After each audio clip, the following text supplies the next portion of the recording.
Well, at some point or the other, I was going to get around to this. It's a bit late relative to the time of Roger Federer's upset loss at Wimbledon at the hands of Hubert Hurkacz in the Wimbledon quarters. Obviously, I didn't get around to it back then, but the way that went down, it of course created a whole lot of discussion surrounding the future of Roger Federer, and in particular, if it signaled any ominous signs regarding the end of his career.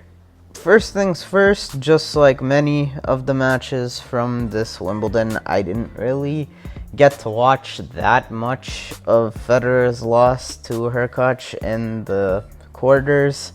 I almost got to see that whole nightmare of a tiebreaker, and I did get to see some extended highlights before they were taken down, of course. And my immediate reaction to that was, I have never seen Roger Federer look his age the way he did, in particular in this match, and a match I did get to watch in its entirety almost, the match against FAA at Halle coming into this event. I watched both those matches and was just perplexed. It was weird. It was like I've never seen people getting a hold of the Federer serve on grass like this before. Nothing like it. Not even in 2013.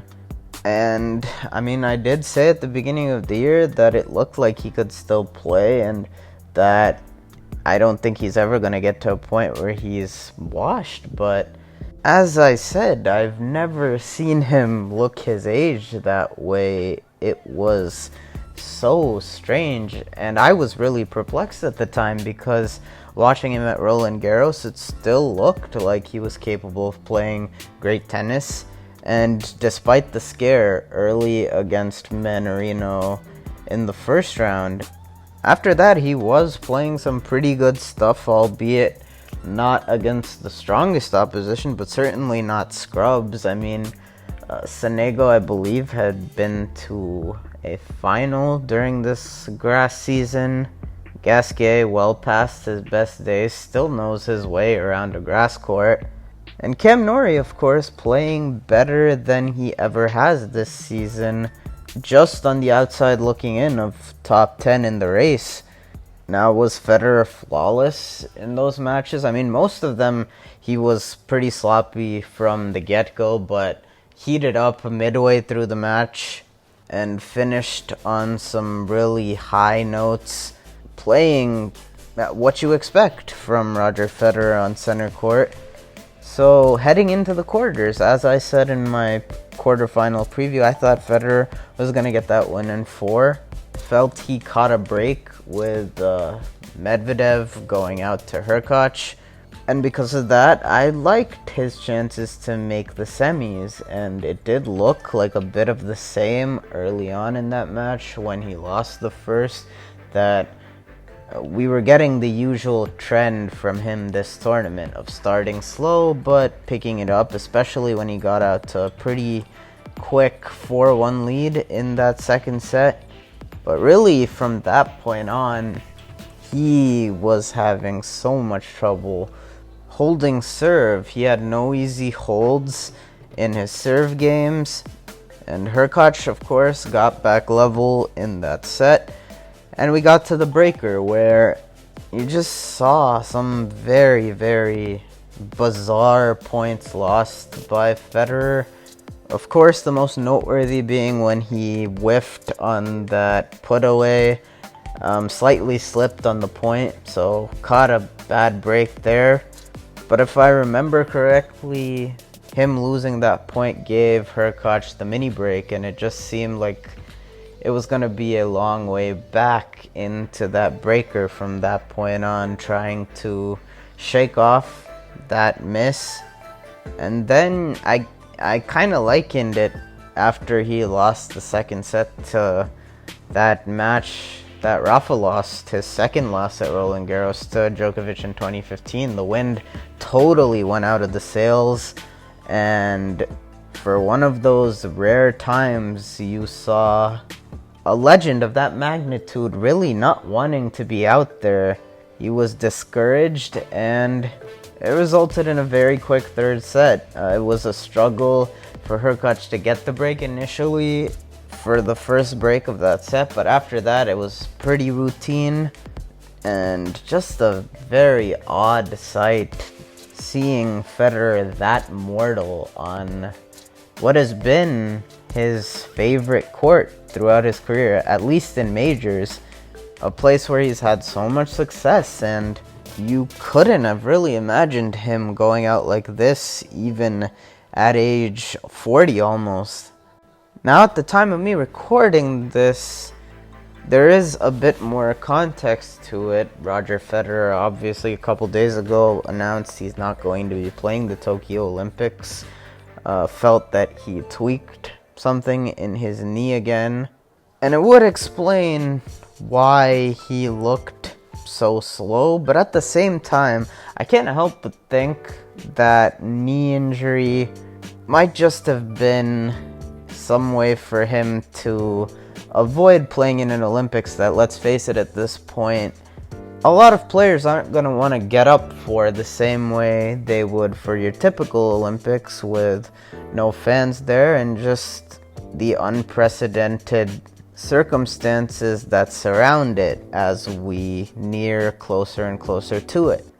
I'm not saying that's what this was, but there certainly was some incentive for that. But on the other hand, it would explain a lot as to why it looked like he was so slow and really looked his age, like he never has, in my opinion. I mentioned earlier about 2013. I don't even think it was this bad in 2013. Some of the matches, in particular the two he lost on grass this year against FAA and Hurkacz, at least in 2013, it seemed like it was just more those off days happening more often and those peaks happening less often. But when they happened, you saw him still be able to push the best of the best at that time. I'm pretty sure he pushed Djokovic to 3 sets multiple times that year. He pushed Rafa to 3 sets multiple times that year as well. Well, not multiple, but at least the one I was in attendance for at Cincinnati 2013, which was an awesome experience, one that I will never forget. But back to the discussion at hand. We haven't even gotten to see this year if Federer can still be competitive with the best of the best, because he's not making it to the best of the best. And with the way he's scheduled himself this year, or been forced to schedule himself this year with some of the setbacks with injuries and all, I don't know at what point it becomes, okay, making a quarterfinal, pretty much just coming back straight off the streets and doing this at age 40 is a good result for him and a positive step in the comeback. And don't get me wrong, it's super impressive that he still made the round of 16 at the French and the quarters here, but those aren't Roger Federer standards, and I think he knows that. I think the key is in saying it's a positive step in his comeback, and I don't know that you can say that about this Wimbledon result, even if you chalk it all up to injury. I do think you could have said that if he lost in like a hard-fought 4 or 5, but obviously the way it happened, it was always going to bring up these questions about the future for Fed. I think Patrick McEnroe put it great when he said that we all know that Roger's ready to put in the work to get back to his top level, or at least the top level he's capable of at this point in his career.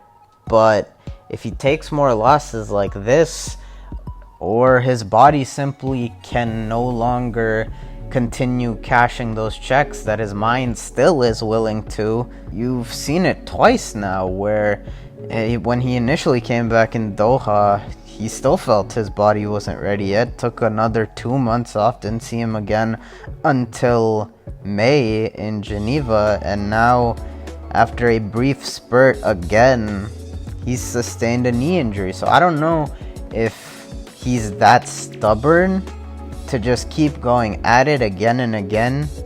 I am fully aware that these great champions in any sport are usually the last ones to know that they have nothing left to give. I saw it with my own favorite basketball player ever in Kobe Bryant. At the end of his career, after he tore his Achilles, those last 3 years, Kobe was a shell of himself.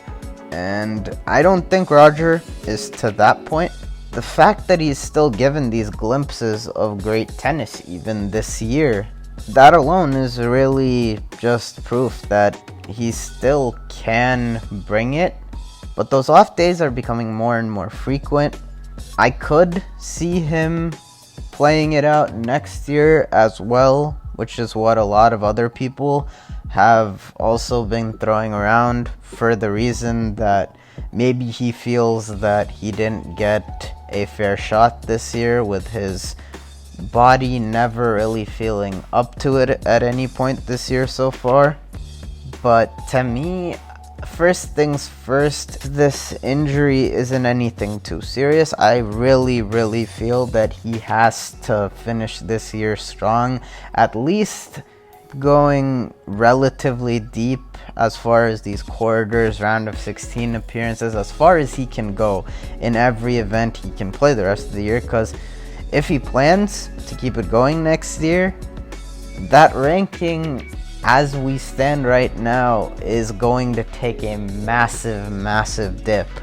And of course that opens up the possibilities of playing these top guys more and more early in the tournament, and he doesn't want that at this point in his career, especially if he plans to keep going another year.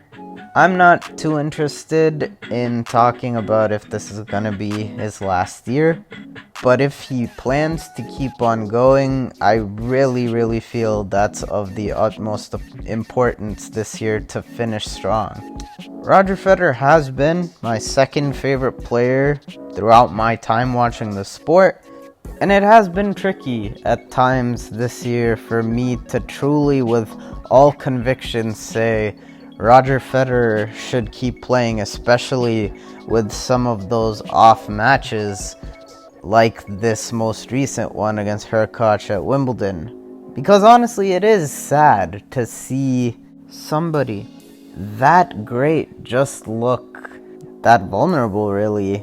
And the same can be said about Andy Murray the last couple of years, even with how heartwarming and inspiring his comeback from that hip injury was.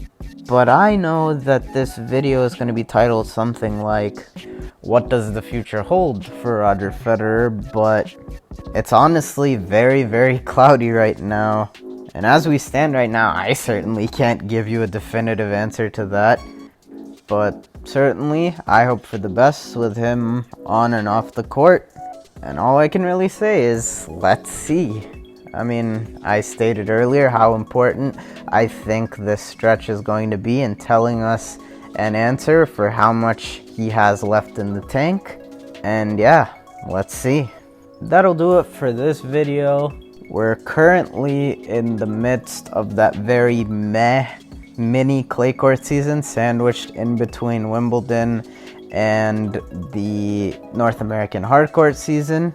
In that time, I hope to maybe do some historian type stuff related to the upcoming North American hard court swing. Maybe some ranking tier videos like I did for the 2010s Aussie Open champions, something along those lines. But of course, I also needed to put in my 2 cents about this particular topic before truly moving on. And yeah, that's it for today. Thank you all for watching. I hope that you enjoyed. If so, hit that like button, subscribe if you're not already or are new here. I appreciate y'all for watching, and of course, I will see y'all in the next one.